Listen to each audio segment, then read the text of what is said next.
Bonjour. Nous sommes le 27 juillet et en fait, semaine dernière, c'était le Noël du campeur.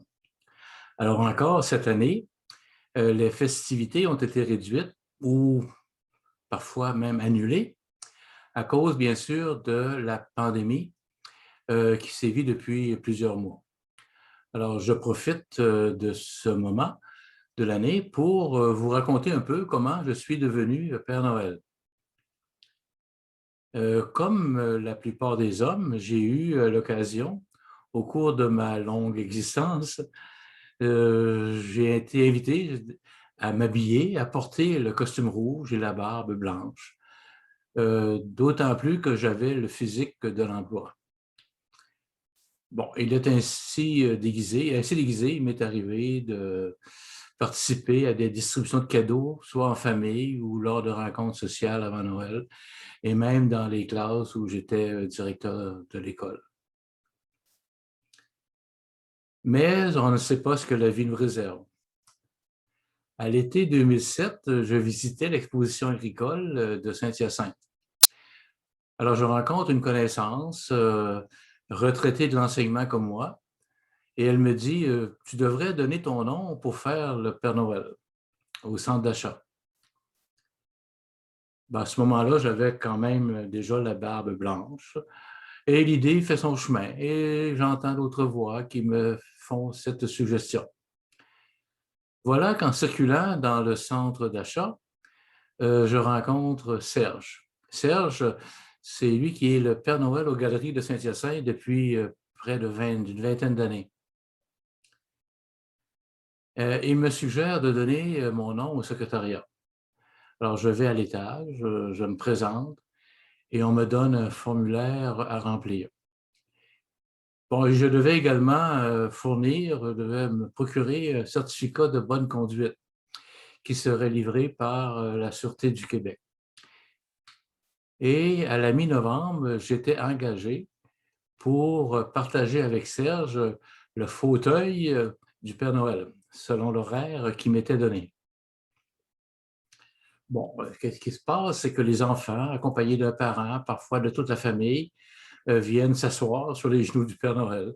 Bien des fois, ils sont timides et très peu bavards. Souvent, les échanges se limitent à quelques demandes de cadeaux et surtout la prise de photos avec le Père Noël. Ces rencontres sont impersonnelles, mais elles font partie de la tradition et de la magie de Noël. Avec le temps et l'expérience, j'ai été demandé parfois pour distribuer des cadeaux aux enfants et même aux adultes lors de réunions ou de parties organisées par des corporations, des compagnies, toutes les parties qu'on veut devant les fêtes. Puis, j'ai été invité à visiter quelques garderies en milieu familial. Bon, la plupart de ces garderies accueillent un peu moins de 10 enfants. Et c'est là que j'ai commencé à préparer chaque rencontre. C'était plus qu'une distribution de cadeaux. Je demandais des renseignements à l'éducatrice, je demandais des renseignements sur l'enfant, son nom, son âge, ses rêves, ses réalisations. Et lorsque j'arrivais à la garderie, je pouvais avoir une rencontre beaucoup plus personnalisée avec l'enfant. C'était beaucoup plus valorisant pour moi et sûrement pour l'enfant. Aussi, la veille de Noël, le 24 décembre, c'était la tournée, la grande tournée. Je visitais des familles à compter de 16 heures jusqu'en fin de soirée. Il m'est arrivé quelquefois où je devais être là à minuit. Alors, chaque rencontre était préparée et entre chaque visite, je repassais mes notes afin d'avoir des échanges plus personnalisés. Bon, avec le temps, je visitais souvent les mêmes familles à chaque année. Bon, je tiens également à préciser que c'est Ginette qui conduisait le traîneau à chaque veille de Noël. Pour ma part, je ne saurais expliquer la joie, le bonheur que m'apportait chacune de ces visites. Il faut être là pour sentir les émotions qui sont présentes chez les enfants, chez les parents et même les grands-parents lorsque le Père Noël entre dans la maison. Bien sûr, j'ai compris que c'est le personnage qui rappelle ces émotions. J'ai aussi compris comme à être humain, un peu comme les acteurs, je dois habiter ce personnage. Alors voilà pourquoi, lorsqu'on me demande est-ce que tu fais encore le Père Noël? Je réponds spontanément, je suis le Père Noël. Et c'est sans doute pour cela que, même sans costume, à l'épicerie, en voyage, ici ou à l'étranger, il m'arrive d'être interpellé par des enfants ou des adultes à plusieurs reprises.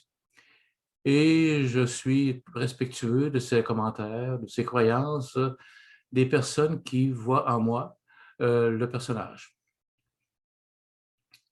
Je me souviens en Italie, il y a quelques années, nous étions à déjeuner avec un certain nombre de personnes dans un centre, dans un bed and breakfast, c'est-à-dire un gîte. Alors, il y avait un jeune couple qui revient à la table après le déjeuner et me demande de rencontrer ses deux enfants, qui ont environ 6 et 7 ans. Et ils étaient convaincus, les enfants, qu'ils avaient déjeuné avec le Père Noël. Alors, je les ai accueillis et leur ai fait comprendre que je les reverrai à Noël. Bon, on appelle ça un petit mensonge joyeux. À la fin de l'été l'an dernier, j'ai compris que ce sera impossible d'être présent comme d'habitude dans les garderies, dans les familles à Noël. J'ai rapidement repensé comment je pourrais continuer à offrir un peu de magie entourant le personnage. Alors, j'ai demandé les services d'un créateur de site web et j'ai créé mon propre site en quelques mois. Puis, j'ai une compagnie spécialisée en décoration, petit groupe de Saint-Hyacinthe a créé dans mon salon un décor représentant l'atelier du Père Noël. Alors, c'est là que j'ai offert une autre façon pour moi d'assurer une présence encore très personnelle auprès des enfants, soit en garderie, soit dans les corporations ou dans les familles à Noël, mais surtout des rencontres individuelles avec chaque enfant. Alors, j'étais en mesure de m'entretenir avec, de commencer avec les enfants à la fin de novembre. Je dois dire que cette façon de procéder est sûrement magique et valorisante, autant pour l'enfant encore que pour moi. Ces rencontres sont préparées minutieusement grâce à la participation des parents. Dès la mi-septembre cette année, je remettrai mon site web en opération. Il sera également possible d'avoir des informations sur ma page Facebook Père Noël Richelieu Yamaska.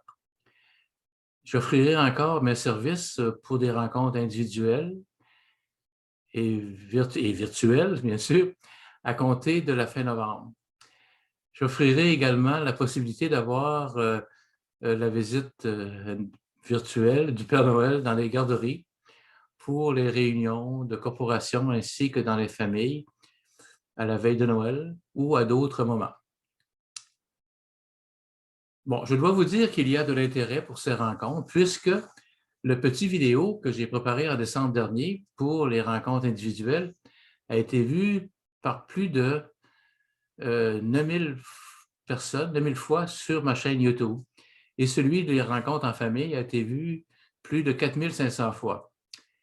Alors, si je vous ai raconté ce petit moment de vie, ce petit bout de vie, c'est bien sûr qu'il est très important pour moi. J'ai compris que même à la retraite, même en vieillissant, on peut apporter un plus à la société. Il s'agit de passer à l'action, il s'agit d'inventer, de créer et de faire quelque chose. Je suis reconnaissant envers toutes ces personnes que j'ai croisées tout au long de ce parcours. Alors, la semaine prochaine, je vous parlerai de mon incursion dans le monde de la restauration. Alors, bonne semaine et à bientôt.